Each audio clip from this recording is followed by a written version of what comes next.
Ato hatagag pagtagad mahigala ning atong mga hisgutanan labot sa nitabo kagahapon sa hearing dito sa House Committee on Justice. May labot mahigala sa impeachment case batok ni Vice President Sara Duterte, mga suking tigpaminaw. Straight to the point. Ato ning pisa-pisahon mahigala ha para maklaro na to. Unya ang naminaw na to ron ang mga taga DDS nga naminaw, mga pro Duterte o yung man sa mga anti-Duterte na maging mga naminaw na to, lain man yung mga listeners na to. Kalma ra mo diha, relax lang. No, unya dahil lingkod lang, kapi-kapi lang mo gamay diha.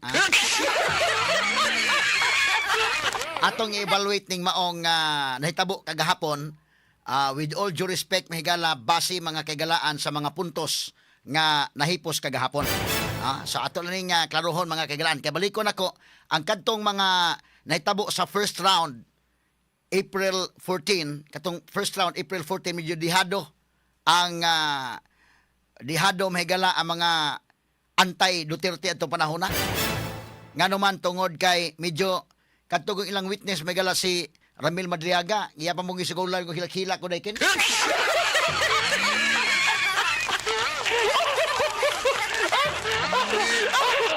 Iyang affidavit mahigala daghang buslot, no? Daghan nagbuslot, giapil mo niya tanan ko, daghan pa siya mga pangkuan, hasta pa pagka-estudyanteng Sara, ang panahon pang PRRD mga kagalaan, o niya kadto pa may galang term sharing, giapil pa niya nga doon na kuno'y assassination ni Trillanes. O niya, pag-abot sa paragraph 46, nihilak siya. O kayo mo tan-awon may gala ang paragraph 46, ang content, wagi ang hilakan. Sa makain nga mga tao na drama ay. Pero gahapon, unsa may atong evaluation kagahapon? Sa hearing gahapon. Kinsa man may galag boxing pa ni, o si Edward Digas mo judge may gala iya nang graduhan kada kwanay first round kasi daog ito. Katong first round daog to mahigala ang kinini ang mga pro Duterte.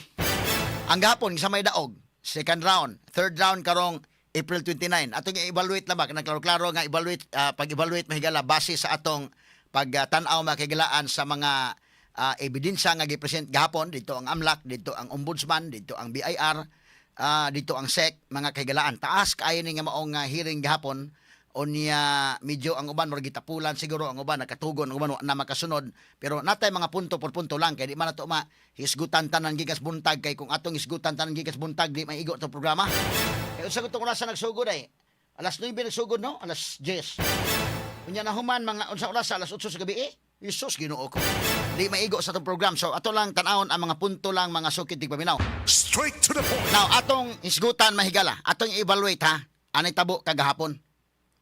Although lalisunon to makigalaan, attempt og lalis to mahigala sila si Attorney Congressman Suntay, Congressman Marcolita, pero tungod sa kadaghan sa mga congressmen, mga kagilaan, nga gusto gyud niya mapresentar ang Executive Director sa Anti-Money Laundering Council, so na-present gyud. So na-present ang Ombudsman, na-present mahigala ang AMLAC, na-present makigalaan ang SEC, na-present makigalaan ang BIR, pero ang BIR wa maablihi itong mga records. Kay dunay violation sa NIRC, National Internal Revenue Code, kung ugaling ilag yung ipugos mga suking tigpaminaw. So ilang gibutang, lay on the table, una kana mga higala nga hisgutanan. Okay, so unsa may nahitabo gahapon? Sa pagpresentar mga higala sa AMLAC, kini punto por punto lang gid ha, punto por punto lang. Mo ni sa nanumpa kagahapon, no? Dito si Buyeng Remulla, dito mahigala iyang assistant, dito si Trillanes, no? Napresentado si Trillanes sa gahapon sad, no? Okay, dito si Attorney Buenaventura, mao kini mga kagalaan ang sa AMLAC, no? AMLC. Okay, sige. Attorney Ruel Buenaventura. Okay. So, mo ni mga kagilaan ang mga napresentar kagahapon o uban pa, mga suking tigpaminaw. So, kung atong i-evaluate, ang gisulti sa AMLAC, nga doon na mga higalay mga transactions, covered transactions, suspicious transactions, si Vice President Sara Duterte o iyang bana nga si Mans Carpio. Base na sa report sa AMLAC. Ngani nakita sa report sa AMLAC nga billions di ay ang transactions mahigala ni Vice President Sara Duterte. Straight to the point. Gitanaw nila mahigala ang mga transactions gikan pa sa 2025 indikin. No? 2005 to 2026. Mao ni ang mga transactions nga ilang gitanaw. Og nasuta sa testimonya sa AMLAC, sa report sa AMLAC nga binilyon ang transactions mahigala diha sa bangko nga nisuod ba kagalaan ni Sara Duterte mga sukintig paminaw. Ang pangutana naa na ba'y probable cause aron nga mapasaka na kining maong impeachment complaint pwede nang i-transmit ngadto mahigala sa Senate. Ang tubag naa na. Naa na'y probable cause. Naa na'y probable cause. Why? Because insofar as the House of Representatives is concerned, wa man mutubag si Sara diha sa House. Kay si Sara mahigala ni choose pod siya sa iyang battle. Iyan ang katungod sa Sara nga dili ko mo tubag diha sa House of Representatives, akong i-reserve ang akong tubag ngadto sa Senate. Iyan ang katungod sa Sara. So, insofar as the House of Representatives is concerned, doon na ba'y probable cause ang tubag naa na. Kay mamutang man mahigala nga ni amay reports gikan makagalaan sa AMLAC, ni aman mahigala sa ombudsman, ni aman mahigala ang mga nakuha nila nga mga dokumento, enough na nga maka-establish og probable cause, labi na nga si Sara wa pud motubag sa iyang diha sa House of Representatives nagpasabot nga dunay waiver sa side mahigala ni Vice President Sara Duterte. Straight to the point. Okay, so enough na nga mapasaka ang kaso ngadto mga higala sa Senado kay naka-establishar nag probable cause. Ang pangutana ron, sunod pangutana, guilty na ba si Sara? Ang tubag dili pa. Straight to the point.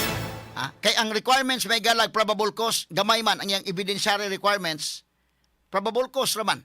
Pero pag abot dito may gala sa Senate og ang quantum of evidence pag-prove mahigala doon na ba'y criminal liability, doon na ba'y liable ba siya, mahimo ba makonbikto sa impeachment, ginamit mahigala ang rules on evidence nga supletory mga kagalaan sa impeachment rules, ang tubag dili pa. Dili pa sa guilty mga sukitig paminaw. Ngano man, kana mga higala transactions pa man lang na. Transactions pa man na mga sukitig paminaw. Pero mangutana mo, no na ba'y probable cause na, ana? Kay mabutang man mahigala nga, pag-evaluate na ay probable cause, ipasaka na sa Senate, wa man mutubag si Sara day. So insofar as the House of Representatives is concerned, ang ila mahigalang record dito, nga wa mutubag si Sara sa ila, di waiver na sa side ni Sara. So mahimong ilang i-evaluate ang probable cause base mahigala sa ilang nadawat nga complaint. So saka na, pwede na. Pwede ganing ilan nang di na nila gamito ng sa April 29 day. Kaya maduha mo gamit tabo sa April 29. Kung ilan nang gamiton April 29, malagmit mga higala, okay sila or malagmit po ba, sikwati po sila. Open ang posibilidad.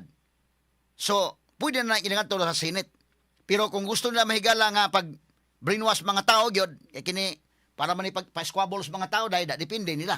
Pero og mangutana mo nanabay probable cause based akong evaluation na ana oy.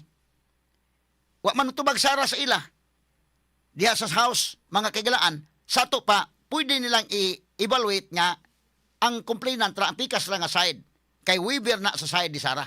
Na si Sara wa mo tubag because ako nagika-explain do na siya mahigalay within sa iyang rights na kini Sara mahigala mura nig nagbasa pod mahigala Art of War ba diba? Sun Tzu bitaw Art of War nga choose your battle. Tan-aw nimo diha mga kagalaan sa lower house medyo wa mo kikidag-anan den dapita. Wa magi fairness sa dapita. Ako nang gika-explicar mga kagalaan nga ang imong abogado mutunga diha wa may gamit sad di magkakadebate.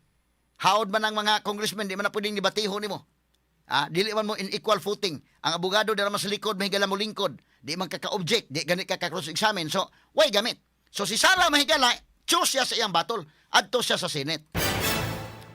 So, ni ana mga kagala ang puntuha sa House of Representatives, doon na probable cause pwede nilang ipasaka ngadto sa Senate ng maong kaso.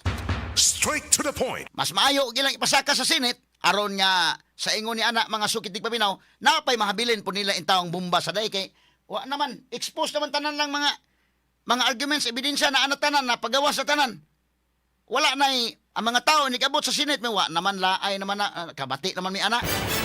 Unya kang Sara wa pa preserve pa ang iyang mga evidences to counter sa allegations wa pa makita. Gi-preserve pa mga higala mo na tanawon ron.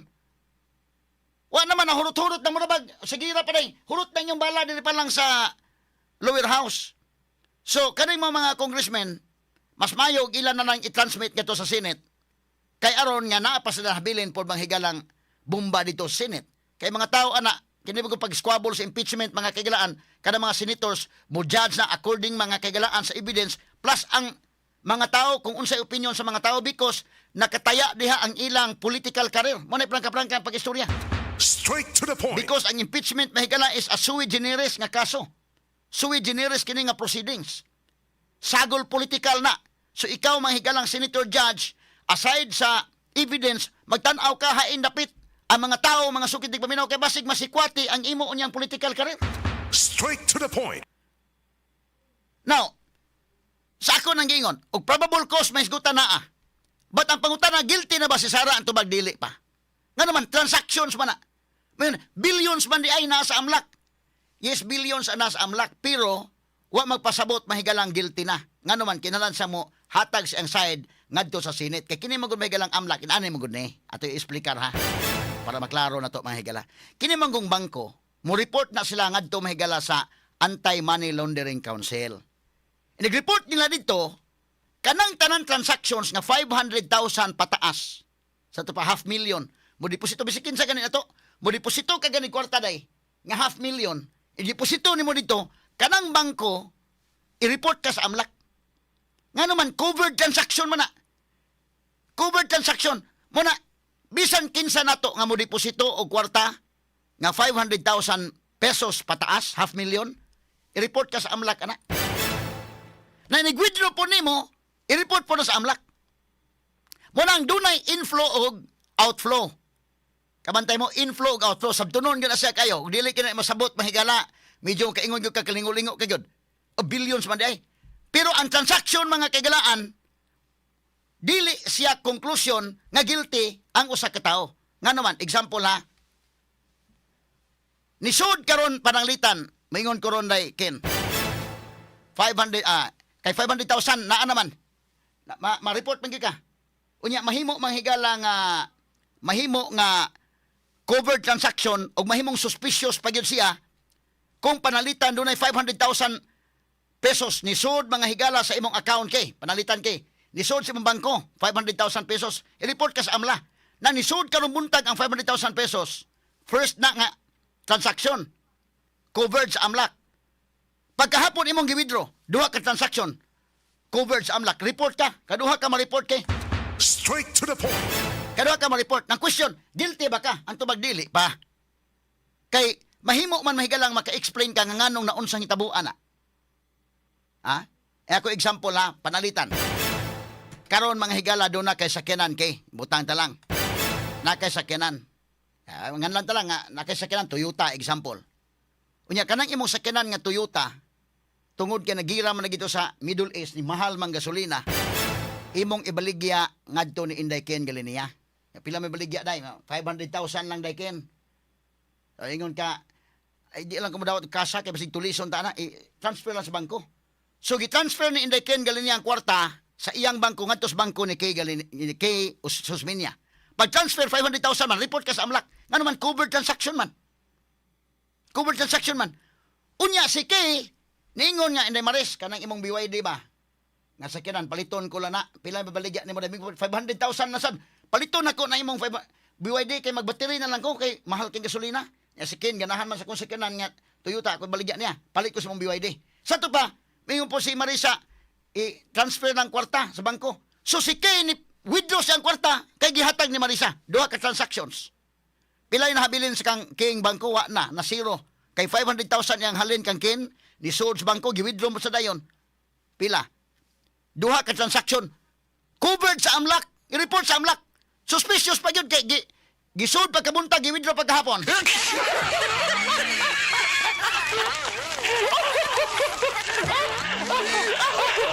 Pangutan na guilty bas kay ang tubag di. Dili. Because transactions mo siya, lahi man ang transaksyon ha. Lahi na, muna ito i-explicar mga sugid tigpaminaw. Example, kinis Marisa. Kinis Marisa, di na kumatog layo ha. Example tagaday. Kinis Marisa, kining ngan, ano niya, na-report man sa AMLAC. Ha?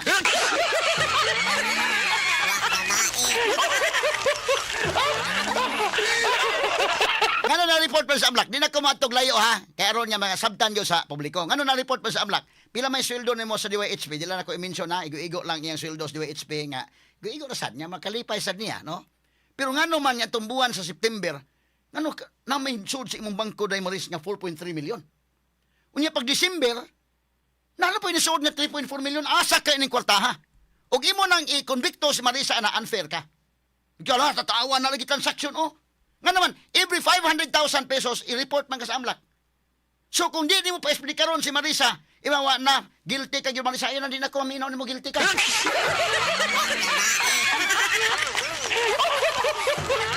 Wala, guilty na. Kay transaction man mahigalas bangko. But kung imong pangutanon si Marisa, nga na unsa man ang hitabo, Maris. Nga imo untang sildo, mauman eh.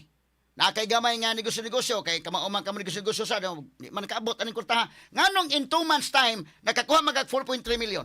Nganong nga in 1 month time, nakakuha magag another 3.4 million. Unsa man hitabo ah? Kung di nimo pa-explica ro na, imo nang bunalan dayon ka guilty na kawa na di na minaw nimo guilty ka. Wa na, but unfair. Ngano man, maka-explain mas Marisa nga tinuuray na no, hinabang in taon na pagbagyong Tino.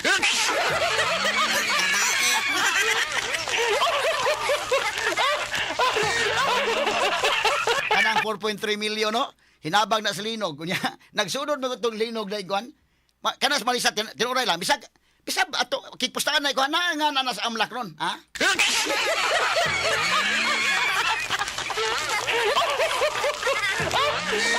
Kabantay ka, Maris, kabantay ka nga. Di ba, withdraw tag kwarta. Di na tapo withdraw ng 500,000. Kaya nagsunod-sunod ang withdraw nga 500,000 ko, i-withdraw na, kay mapalit tag bugas. Di ba masugot man ko? Kinumdong ka nga, kung di mo sugot, mo nang among i-withdraw, 400,000, 450,000 na, musugot sila. Nan, kung withdraw tag 450,000, okay sila. Ikaw ugma, 450,000, okay sila. Ikaw ugma na po, 450,000. Mahimo nang i-report ka sa AMLAC, suspicious transaction.